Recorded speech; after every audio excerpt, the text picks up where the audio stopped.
Hello everyone. Today we are doing homogeneous systems of differential equations with constant coefficients. This is chapter 7, which is dedicated to systems of differential equations. We are skipping sections 1, 2, 3, and 4. It's not like we are not going to have time to go very deep into systems. So I'm going to summarize them before I'm going to really teach section 7.1. So in section 7.1, we introduce physical systems which bring us two systems of differential equations. Usually it can be coupled pendulums, well, anything which oscillates but connected between itself, connected circuits. Sections 7.3 and 7.2 is a review of linear algebra, where they ask you to multiply some matrices, find some eigenvalues, eigenvectors, solve some systems of equations. And I was yesterday assigning this review for you to do it. It's optional. You probably still remember this stuff. So it's not necessary to do if you remember it well. Section 7.4 is touching general homogeneous equations and general theory on linear systems of first order. We are going to deal mostly with systems with constant coefficients. So I want to concentrate on them. If you are interested in general theory, you can always read section 7.4. It's very interesting. It's just we don't have time to cover it because we do have 4 more chapters to do until the end of the class. So I'm going to do a very brief review of linear algebra. And I'm going to kind of review connection between the value of the determinant and number of a solution for systems of linear equations. As you probably know, we can have a homogeneous system of linear equations and non-homogeneous system of linear equations. Let me write it down somewhere like a general view of a system of linear equations. So we're going to start with determinant is not equal to 0 case. So let me write down the system first. So normally system is going to look like this: Ax equals B, right? A here is a matrix, B here is going to be a vector of the right side, and X is going to be the vector of unknowns, which is going to be just column of X1, X2, X3, and so on, right? So we are going to call the system homogeneous if we have it something like this: Ax equals 0, right? There is right side is equal to 0, and non-homogeneous is going to be Ax equals actually B, non-homogeneous, right? So A here is a matrix, and I'm going to consider everything on examples. So I'm going to write down the system, then write down in a matrix form, and then kind of discuss the determinant, right? So for both homogeneous and non-homogeneous, for case 1, I'm going to consider a same matrix. My matrix is going to be, coefficient matrix of the equation is going to be 2, 3, and 1, 1.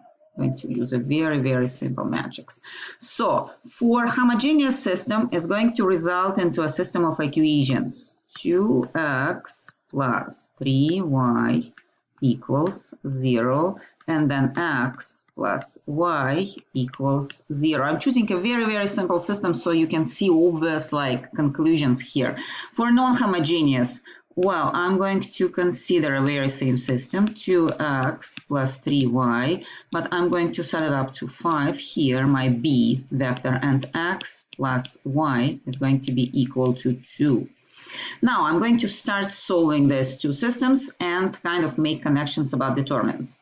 So you see that for the first system, it's just impossible to find a solution. It's impossible to find x and y, which you multiply by 2 and 3 and get 0, and then don't multiply by nothing and get 0, besides 2x and y, which are actually zeros. So the only solution here is x equals 0 and y equals 0. This solution is called a trivial solution. For homogeneous system, you're always going to have a trivial solution.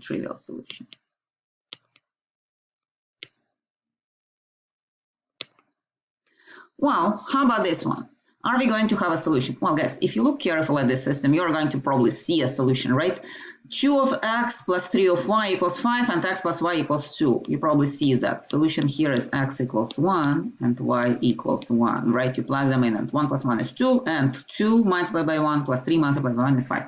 So we see that we do have one solution here.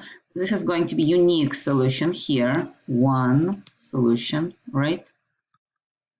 And only trivial solution here. Well, we're not going to actually consider trivial solution as actual solution for a homogeneous system. We're going to consider that, well, there are no solutions actually, or no solutions and trivial solutions is same. No non-trivial solution. Now, what is going to happen to determinant, like when we have one solution here and no non-trivial solutions here? Well, let's calculate determinant of our matrix 2, 3, and 1, 1. We still remember how to calculate determinants of 2 by 2 matrices, right? We multiply 2 by 1 and subtract 3 by 1, right? Our determinant is going to be 2 minus 3, which is negative 1. You see, determinant here is not equal to 0, not equal to 0. So that's case number 1. When determinant is not equal to 0, homogeneous system has no solutions or just trivial solution. Non-homogeneous has just one solution. Okay, now what other cases we can have? Let me write it down. So let's do case 2. Case 2, determinant is equal to 0.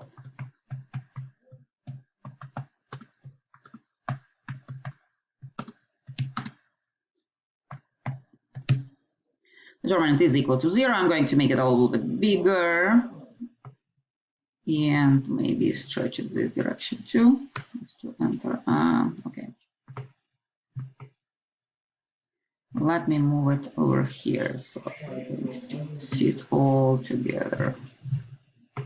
And we don't need extra space over here. So determinant is equal to 0. What is going to happen and how it can happen actually? Well, it can happen actually 2 different ways. So I'm going to write it down separately.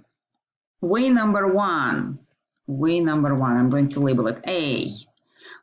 I'm going to write down the system of equations. 2x plus 3y equals 0. And somebody just was not careful enough and gave me second time same equation. 2x plus 3y equals 0. You see that we have 2 same equations, and of course you don't need a double equation, right? So basically we are given just one equation. That's homogeneous equation, which is like 2x plus 3y equals 0. Because there are 2 variables and like just one equation, we see that we can have a free parameter. Well, I'm going to call my free parameter x, so I'm going to solve this about y. I'm going to write down that 3y equals minus 2x, from where y equals negative 2 over 3x. And then write down my solution as solution. Solution is going to look like this, x minus 2 over 3x, and say that x here is a real number. I'm going to put belongs to real number. So x is a real number, so any real number here is going to fit into this equation if you plug it into this pair. Now, what is going to happen to non-homogeneous system? Well, let's use the very same system, but put something on the right side. Depending on what you put on the right side, that's going to have different solutions. 2x plus 3y equals 5, and 2x plus 3y equals 2. You see that obviously you cannot find x and y, which are going to make multiplied by 2 and 3, 5 at the same time and make at the same time 2. So no solutions, right? I hope it's obvious enough. No solutions here, right? And one solution over here. Now, what is going to happen to determinant? I'm going to calculate the determinant. Here we have a different matrix, like it's 2, 3 and 2, 3, right? Well, determinant of this matrix is going to be 6 minus 6, which is equal to 0. Well, I already announced that we are going to consider a case when determinant is equal to 0. So that it is. So homogeneous has infinitely many solutions because you pick up a different real number and you're gonna get lots of solutions. Here, no homogeneous, no solutions at all. Well, obvious, right? Okay, now, what else can happen? Case B. Somebody gives us two different equations, actually. 2x plus 3y equals 0. And let's say 4x plus 6y equals 0. Let's look at this system.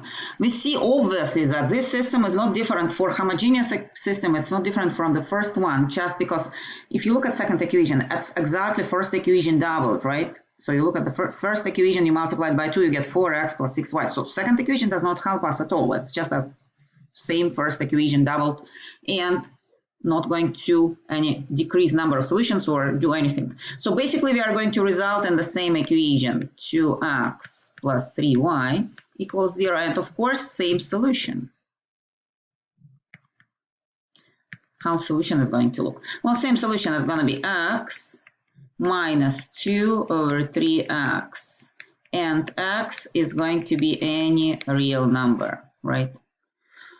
Okay, what is going to happen to non-homogeneous system in this case?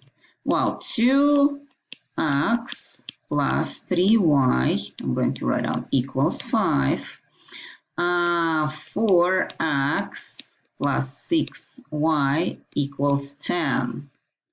For non-homogeneous system, I can either have these numbers of non-homogeneous part not matching. For example, like I had it before, right? We have no solutions, like same equation but no solutions, or same equation multiplied by 2, but the right side is multiplied by 2 too. So basically, guys, here we are dealing with a case of two exactly same equations, just the first one is multiplied by 2 to get the second one. Of course, second equation is not going to work. I mean, it's not bringing new information into the system.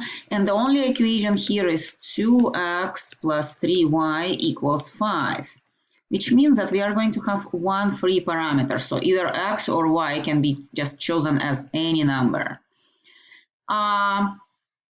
Let's just solve it. So what we have 3y equals minus 2x plus 5.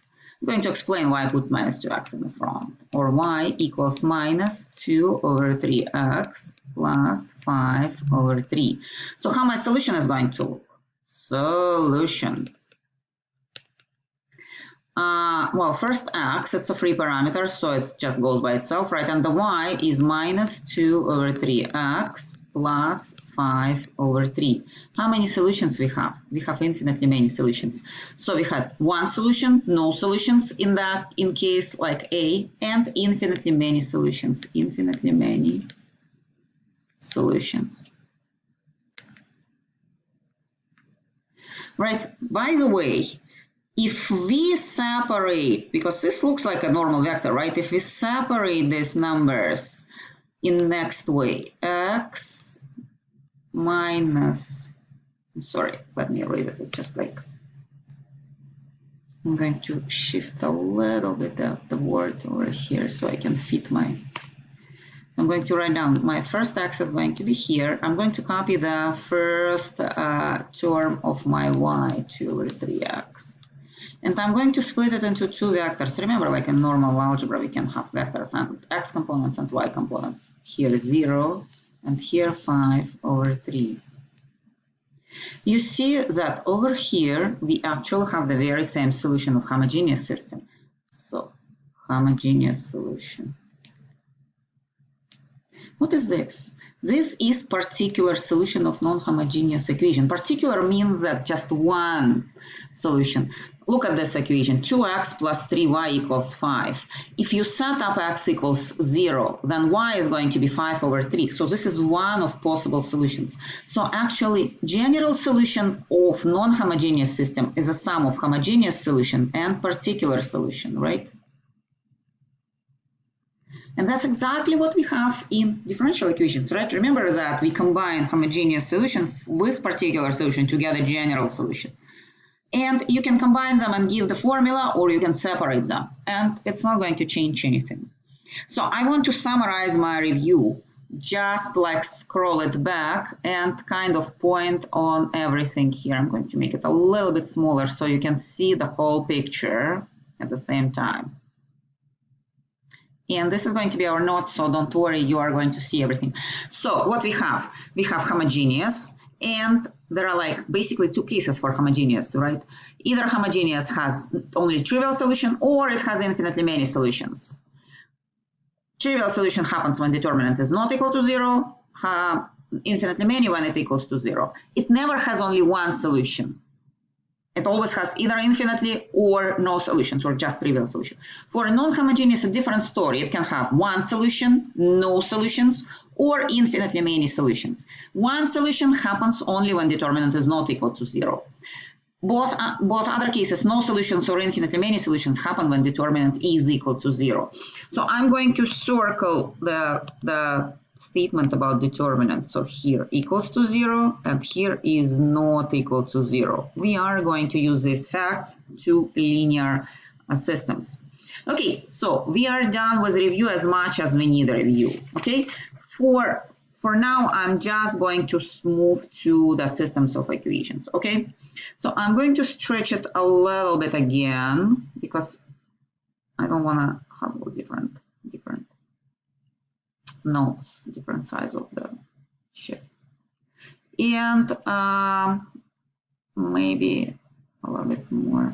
Okay, so I'm going to start with a definition, system of differential equation. This definition is given in section 7.1 actually, but we're not going to use it a lot. We're just going to kind of write it down once and then move to actual examples, okay?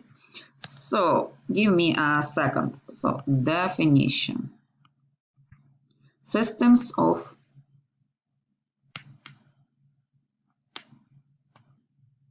linear differential equations, or just how they generally look. Well, we are going to start with equation number 1. Here, guys, instead of y, we are going to use x.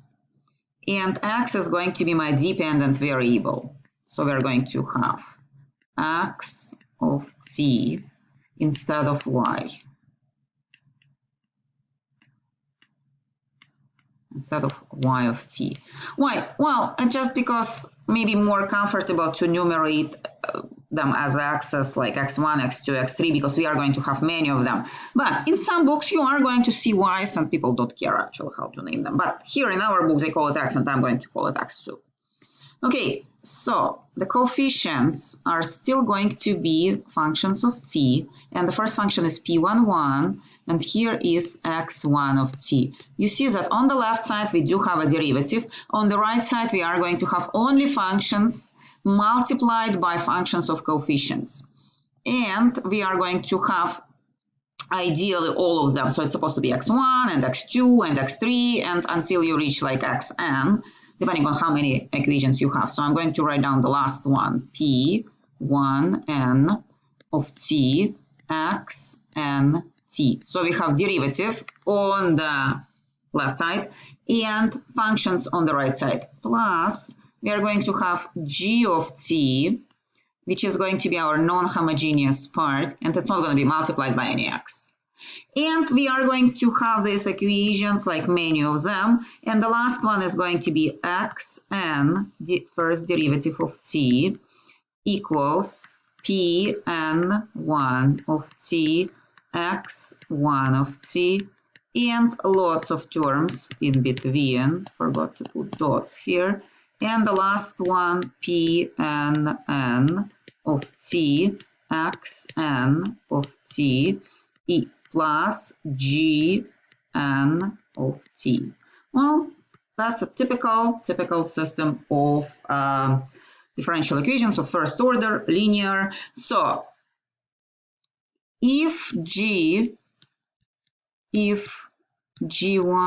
and kind of gn are equal to 0, then homogeneous. If not, then non-homogeneous. Okay, so usually in the books they're going to write it down short different way, like in matrix form. So we are going to introduce a vector of solution x, vector x, which depends on t. T is our independent variable, and that's going to look like this. x1 of t, the first dependent variable, x2 of t, well, lots of other ones, and xn of t, and that's going to be vector of unknown functions or possible solutions, you know. Then for p, they are going to call it a matrix p of t. In the book, they make it like really thick, but I don't want to do it. It's just like I'm going to just name it matrix every time when I'm writing down a matrix. So what is matrix p of t? The matrix of coefficients. So the first coefficient is p11 of t. Then there are lots of coefficients in between. And then the last coefficient is p1n of t. And lots of coefficients in this direction too. And then pn1 of t. And lots of coefficients here. And pnn of t, right? And how my system is going to be, one more, g, the vector of g, I'm going to put it here, g of t, it's going to be a vector, I'm going to put bar. When I put bar, I mean this, something like, looking like a column. When I don't put bar, it's probably a matrix. G of t is going to be, sorry, started it wrong way. Maybe like this.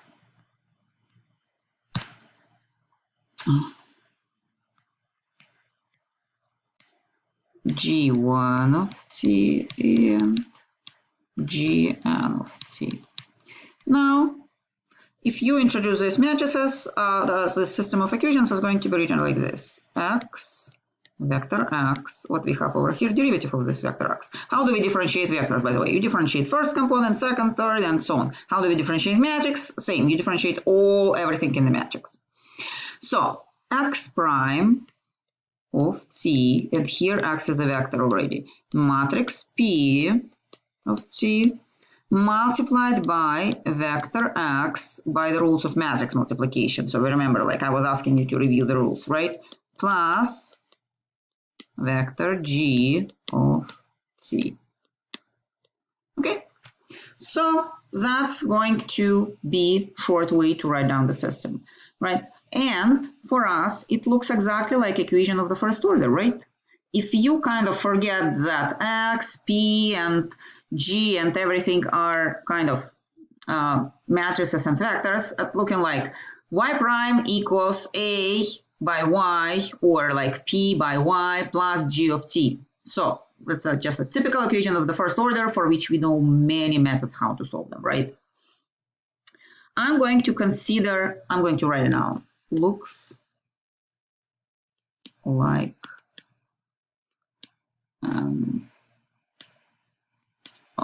I'm supposed to be write down, right, because I was planning to write down differential equation.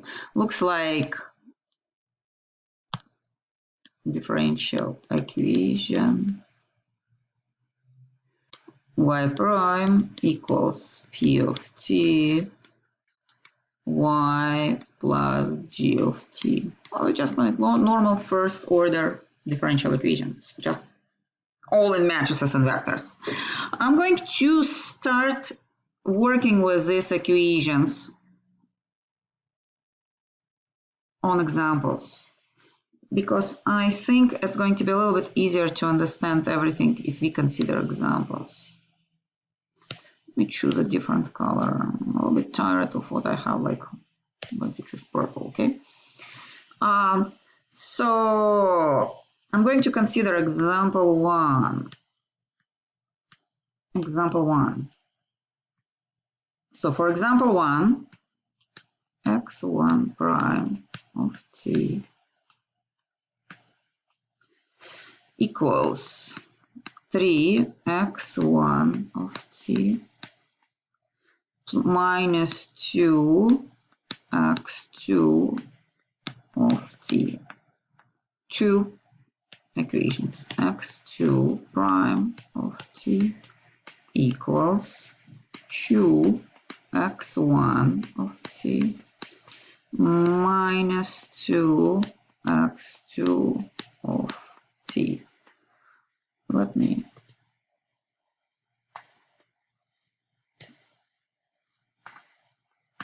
just write it down one more time. 3x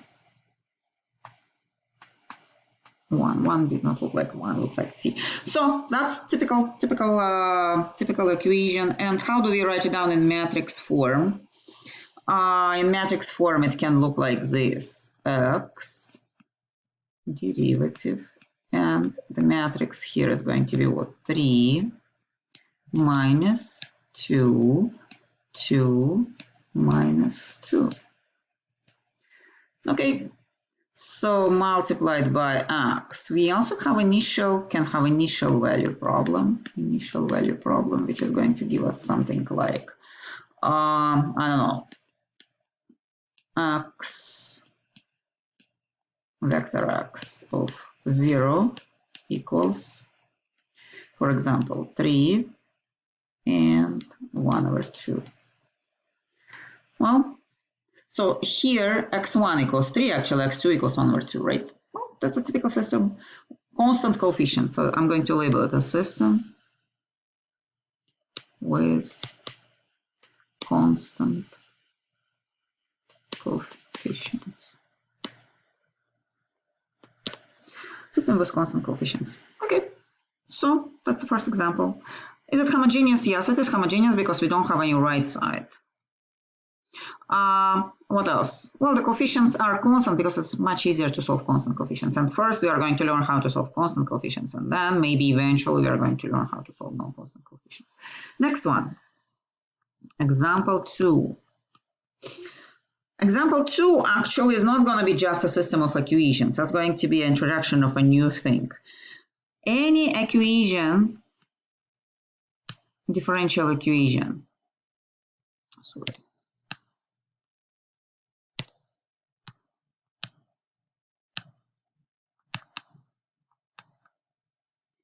of nth order can be converted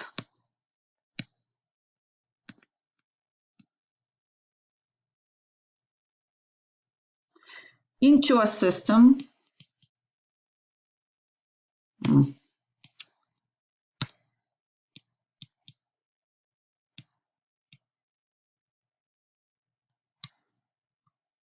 of n equations of n of the first order. Too many n's.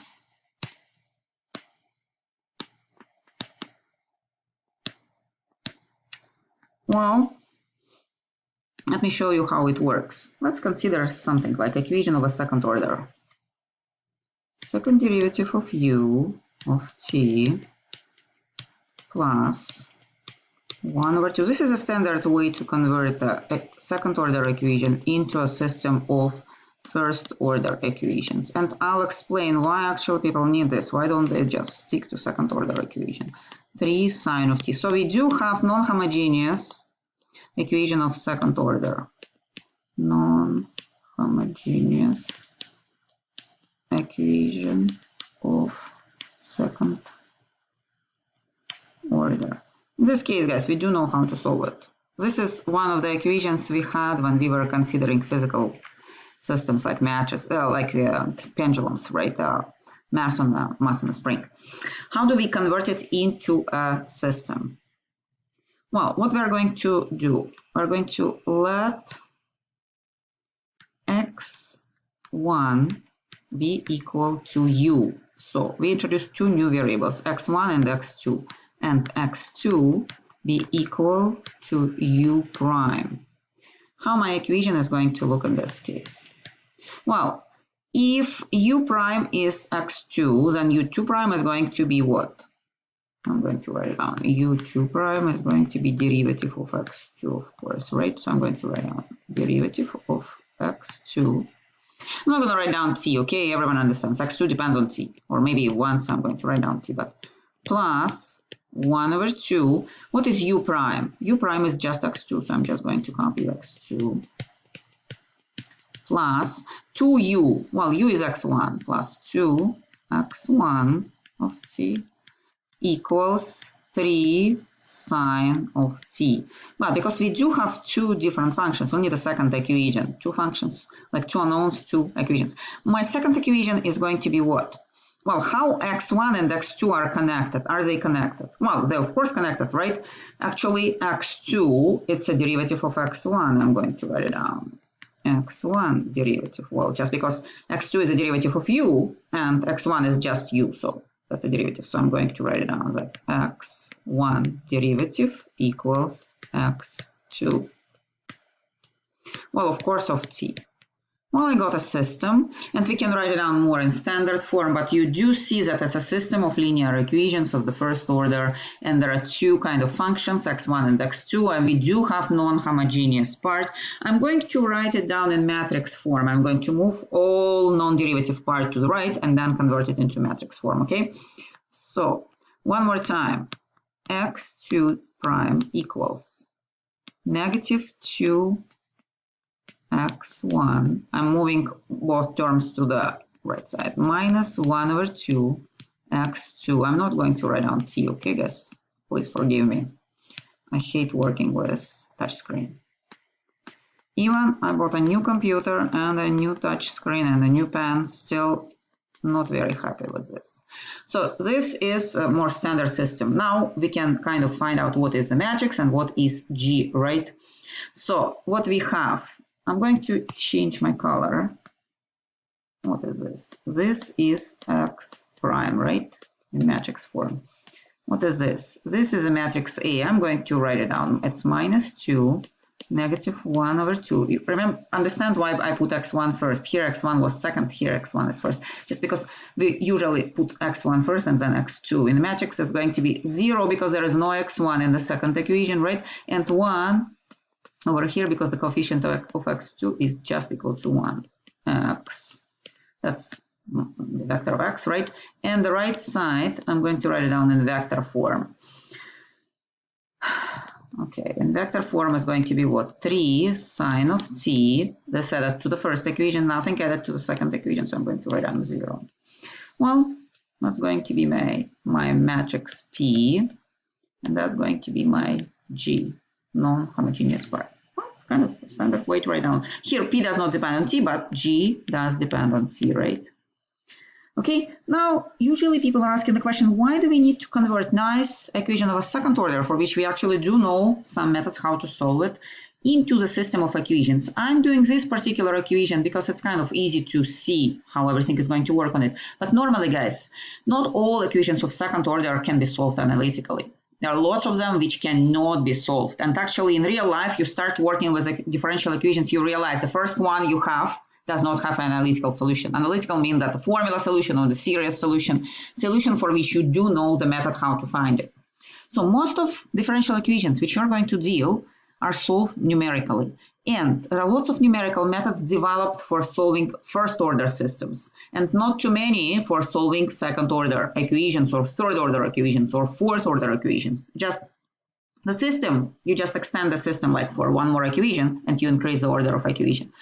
Okay, so that's why it's useful to know how to convert differential equation into a system of differential equations. Again, because there are lots of numerical methods of solving systems of linear differential equations, especially with constant coefficients, but also with non-constant coefficients too. Okay, now we're going to move to the question on how to solve these equations. Okay, so now let's try to solve something simple and then maybe kind of move to something a little bit more complicated. So let me again choose a different marker and write down a little bit like a title. So how to solve. How to solve. Well, we do know how to solve a linear equation of like, which is not a matrix one, right? I'm going to write it down. If it was y prime equals a y, we do know how to solve it, right? This is separable equation. There are two ways to solve it. One is to separate variables. Separate variables. Separate variables, we have like dy dt equals ay, from where we can write down that dy over y equals a dt, from where we can write down that ln of y equals a t plus a constant, or y equals c e to the power of a t, right? Separation of variables. Wow, you know that our method which we used for second order equation with characteristic equation is going to work here too, because, wow, first order equation is just a second order equation with first coefficient which is equal to 0. So this was way number one, way number two, characteristic equation. Characteristic equation. So we search for a solution y equals e to the power of RT. Normally we write down proportional because we assume that's a constant here, right? So let's plug it into the equation and have a characteristic equation. Sorry, sometimes I choose involuntarily eraser. So derivative is going to be what? R e to the power of RT, and on this side we have a e to the power of RT. Well, we do know that exponential factor is never equal to 0. You can cancel it, and we have a very easy answer. R equals a, and basically our solution y is going to be c e to the power of RT, which for this one is going to be actually c e to the power of AT. Well, we will try to use same characteristic equation to solve the system and see how it's going to work, okay? So we're going to try the same way for matrices.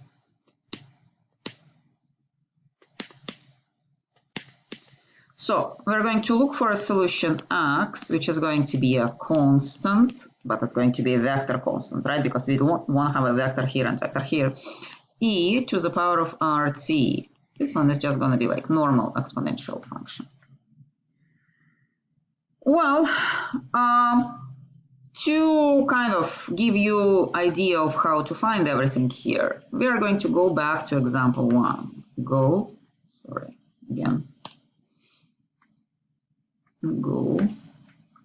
back to example 1.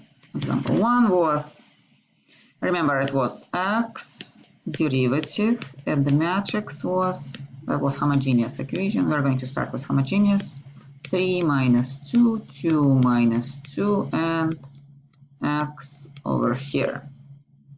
Right, so my matrix over here was like a x, let's say. Well, let's just use possible solution, look for a solution. And if you differentiate it, this is a constant. Doesn't matter that it's a vector constant, it's still a constant. You don't do anything to differentiate this one, it's going to be r in front, right? So I'm going to have derivative of x prime is going to be c, copy of the constant, and then r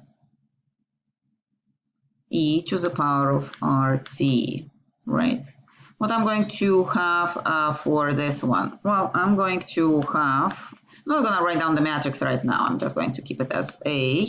And instead of x, I'm going to write down C, vector C, e to the power of RT, right? Well, looks very nice, right? So I'm going to move everything to the left side and write it down like this. 0 equals A minus Ri multiplied by C e to the power of RT. I'll explain why I'm doing this. Well, guys, if I take outside of parentheses a function e to the power of RT, or just cancel it or eliminate it because it's never equal to 0, we are fine. This one is never equal to 0. But over here, we do have matrix multiplied by a vector, which is going to return us a vector back, right? But if you want to separate this vector or take it outside of parentheses, what is going to be left over? A matrix. We cannot like add matrix and like just a number. We're going to multiply this number by identity matrix, because if you do subtraction, actually, you are going to kind of subtract R only on diagonal elements. Well, if you do remember a little bit of linear algebra, you probably understand it. Okay, so what we have here, guys, we have actually homogeneous linear equation. There is no differential equation anymore because we already eliminated all differentiation. This is homogeneous equation because we do have 0 over here, right? I'm going to label it. So this is just algebraic homogeneous equation. Of course, we do want to have a unique solution because you remember uniqueness theorem is requiring us to have unique solution. So when it has a like solution, oh no, here we don't need unique solution. We need unique solution for initial value problem, but here we need a solution, right? Non-trivial solution. Let me write it down. We need non-trivial solution. Non-trivial solution. Non-trivial means that the constants are not going to be all equal 0, because if they are all equal 0, we are going to have solution x equals 0, 0, 0 multiplied by e to the power of rt, which is going to give us 0, 0, 0 vector. Non-trivial solution. Remember how when it was existing? In our review, I was telling you non-trivial solution for homogeneous system exists only when determinant is equal to 0. So determinant of the matrix A, sorry, I should not write down that. I'm not going to plug in the matrix yet, so I'm going to just put it in parentheses. A minus Ri must be equal to 0. I'm going to write down what is I because I explained it on words, but people who are looking at notes probably won't understand it. Identity. Wow. If you were doing review of linear algebra, still remember linear algebra. This is characteristic equation for finding eigenvalues and eigenvectors of the matrix A. So something physical which belongs to matrix A, this matrix, which is like 3 minus 2, 2 minus 2. Well, for us, we are just going to get a polynomial for R, like we had with second order equation or third order equations, and we're just going to solve it and find different R's. So I'm going to consider for this specific case what we have. I'm going to write it down. Matrix A, it's 3 minus 2, 2 minus 2, right? And we have to subtract matrix R, R, I. I'm going to do it actually because, well, everything looks very nice when you have it written in the book, when you start looking at yourself. Guys, do you remember? I don't know, that doesn't supposed to be here. Do you remember what we do if we multiply number by matrix? We actually multiply every element of the matrix by this number. So I'm going to do it. That's going to be R over here and R over here, and still zeros here and still zeros here. Sorry.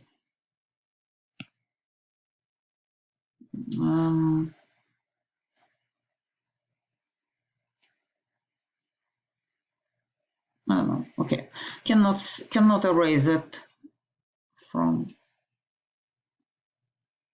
So what I'm going to have actually, if I subtract two matrices now, imagine that we have R here. I don't want to write it down because look, I'll need to copy this matrix too and this one. So I'm going to just maybe below put matrix R 0 0 R. That's what is going to happen when you multiply by R. We're going to have 3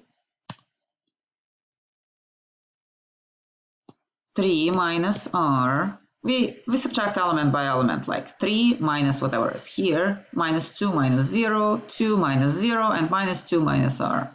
So minus 2, 2 minus 2 minus R. That's going to be my new matrix. And determinant of this matrix we want to set up to 0. So let's calculate the determinant.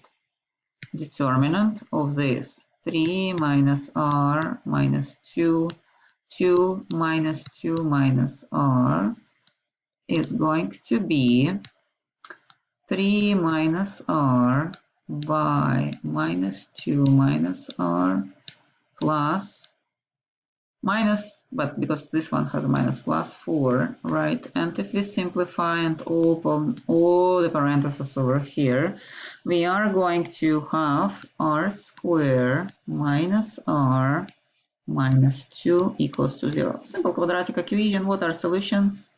Well, there are two solutions, 2 and negative 1, right? You probably do see it can be decomposed into r plus 2 and r minus 1, r minus 2 and r plus 1. So solutions are r1 equals 2 and r2 equals negative 1, right? So it's minus 2 plus 1, actually. I said it wrong in the beginning. Okay, so we are going to call these solutions eigenvalues.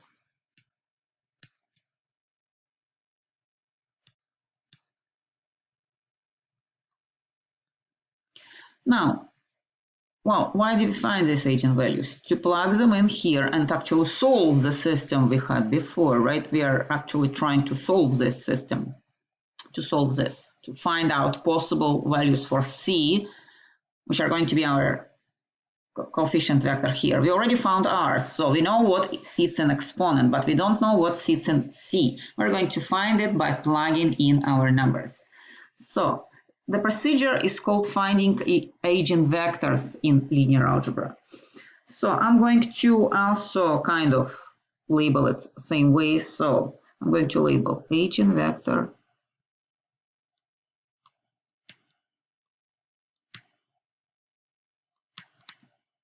eigenvector 1 r equals 2. I'm using r equals 2, and eigenvector is going to be eigenvector 1. How do we find it? Well, we just plug in r into our equation and solve it. Remember, equation was looking like this. A minus ri multiplied by c equals to 0. So what we have over here, what is A minus ri? Well, A is my matrix, right? Basically, this is A minus ri already. So I just plug in r into this matrix, so I'm not going to waste my time. So 3 should write down actually like the square brackets, I think. I don't know which notation in your linear algebra was used. So we have 3 minus 2, which is 1, right? Minus 2 and 2, and minus 2 is going to be minus 4. And we multiplied by vector of C, which is kind of C1 and C2. I'm not very creative, so vector C is going to consist out of two components, C1 and C2. It's supposed to be equal to the vector 0, 0. Well, guys, if you look at these two kind of lines over here, actually, this is the first equation, and this is the second equation. That's like C1 minus 2C2, 2C1 minus 4C2. You're going to see that first line and second line are exactly the same, just first line is multiplied by 2 to get the second line, which means that second equation is unnecessary, and the system is going to have one parameter. I'm going to use only first equation to solve it. So first equation is going to give me C1 minus 2C2 equals to 0, from where C1 equals 2C2. And if I write down my solution, it's going to look like this. 2C2 and C2. What is C2 here? Instead of C1, I'm writing down. What is C2 here? Any arbitrary number. C2 is any real number. I'm going to take this C2 outside of the vector and write it down like this. C2 and here 2 and 1. Now C2 is actually any arbitrary constant. And my first solution, x1 of t, is going to be, I'm going to write it down like C2, 2, 1, and remember that's exponential function rt, right? In our case, it's 2t. So that's my first eigenvector, first solution actually. Now let's do eigenvector 2.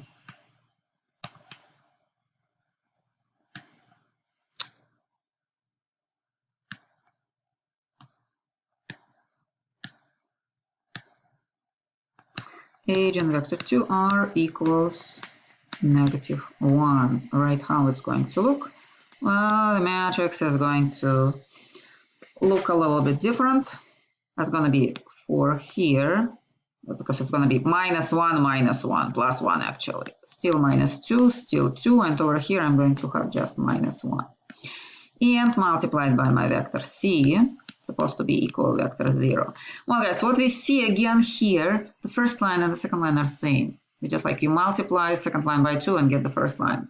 So you can consider either first or a second line as your one equation, because second one is just duplication. I'm going to consider a second one. I just don't want to multiply by 2, right? So it's 2c1 minus c2 equals to 0. Well, again, I'm not super creative. I'm just considering that this is c1 and c2 vector. Yeah, guys, I'm keeping jumping from like square brackets to parentheses and vectors.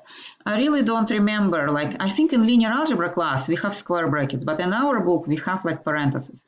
Well, it does not matter. If you write it down like a column, that's going to be like considered as a vector, okay? No matter what are the brackets. For determinant, we have like flat ones, but for matrices, you can have square brackets or curly brackets. I don't really care. Okay, so what we have over here is that C2 equals to C1, right? Well, again, you solve it anyway. One of the C2 or C1 is going to be a free parameter, and another one is going to depend on it. So how do I write down my solution? Well, I'm going to write down C1 here, right? And C2 equals 2C1, it's 2C1 here. And I'm going to take C1 outside and write down that's 1, 2. Now I'm going to write down my solution. X2 is going to be C1, 1, 2, e to the power of negative t, because it was RT, right? But r equals -1.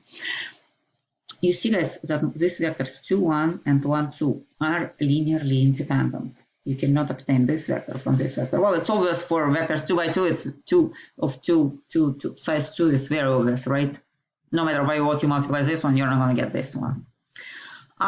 What should we do for the total solution? Well, total solution is supposed to be a sum of these two independent solutions. Just remember that any solution of homogeneous equation, if you multiply it by a constant and add to another solution, is going to still give you a solution of homogeneous equation, right? Theory of it here is same as the theory we had on Monday. So I'm going to write down my general solution, x of t, solution. It's supposed to be sum of my two solutions I just obtained for two eigenvectors. And that's going to be C. Well, guys, I switched the constants. It does not matter much, but for x1, we actually have 2, 1, e to the power of 2t plus c1, 1, 2, e to the power of negative t. Okay. Wow. The name for the constants here, it's arbitrary name. You can call them A and B or whatever. Just label that they are real numbers. Like I'm going to label C1 and C2, any real number, any real number. But, you know, that's up to you how you call the constants. They are just really constants like we usually have them in homogeneous solution. What else? Well, I'm going to show that these two solutions are linearly independent. We'll just need to find actually determinant of them, right? If you remember from linear algebra, to show that two vectors are linearly independent, determinant is supposed to be not equal to 0, that these two vectors are linearly independent. Well, my first vector, it's actually the whole thing, right? So I'm going to write it down like this. 2 e to the power of 2t and 1 e to the power of 2t. My second vector is 1 e to the power of negative t and 2 e to the power of negative t. So I just put this factor inside of the vector. Well, now I'm going to calculate the determinant of this matrix. I don't want to copy the matrix again. I'm just going to put this and I'm going to write down that I'm calculating the determinant. So multiplying crisscross, it's 2 e to the power of 2t by 2 e to the power of negative t minus 1 e to the power of negative t by 1 e to the power of negative t, right? So I'm going to, 2t, sorry, I need to erase it. 2t. I'm going to multiply. So 2t minus t is just t, so 2 by 2 is 4, so I'm going to write down that that's 4 e to the power of t. And here I'm going to have again 2t minus t is just like e to the power of t minus 1. So minus e to the power of t, which is going to give me 3 e to the power of t. You know that this one is always greater than 0, never equals to 0. So they are linearly independent. Well, guys, what we just calculated as like continuation of linear algebra, or like coming from linear algebra that we have two vectors which are linearly independent, is called actually Wronskian for the system of equations. It's slightly different from Wronskian of the system of functions, right? For functions, we were taking functions and derivatives and second derivatives. Here we just combine the vectors together. So I'm going to label this as W and write it down, Wronskian. This is Wronskian for the system. That's how we write down the Wronskian for the system. And it's supposed to be not equal to 0. Well, some people don't like vectors. How my solution is going to look without vectors? Well, remember that this one is x1, x2. I'm going to just show you like how to convert this into something without vectors. Normally, no one is doing this, but sometimes you just need to write it down without vectors. Let me label it how it will look without vectors.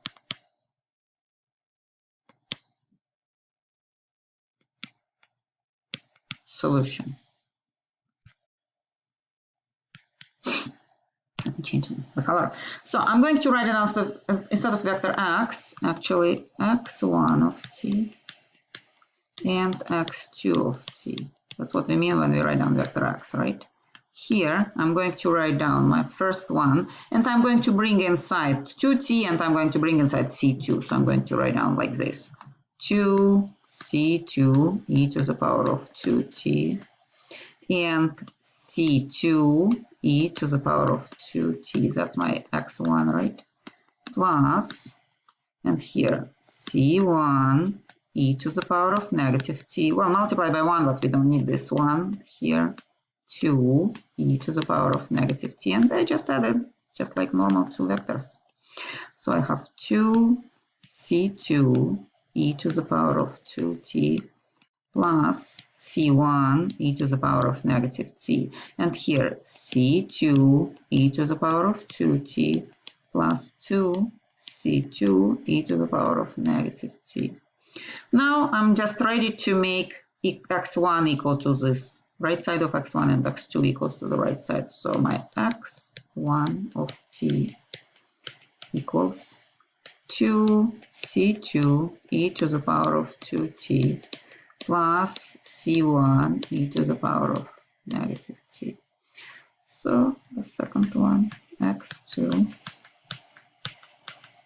c2.